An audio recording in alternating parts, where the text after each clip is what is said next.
How to get $100 Walmart promo code.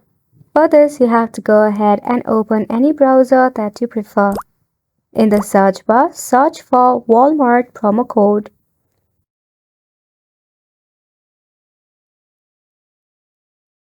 You will find a lot of websites that will deal with the promo code of Walmart. You can go ahead and select any one that you prefer. For an example, I'll be selecting this one.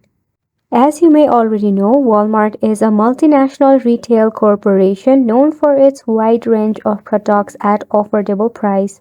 It has grown into one of the world's largest companies with thousands of stores worldwide. It offers groceries, clothing, electronics, and more, making it a one-stop shop for many consumers.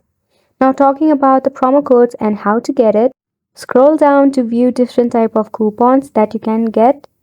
So you can also write your email address in this dialog box to never miss any offers or promo code.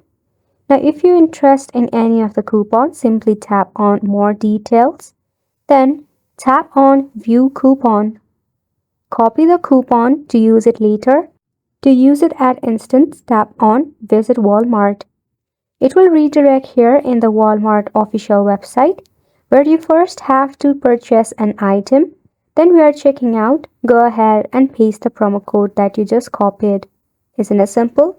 So go ahead and give it a try, and thank you so much for tuning in.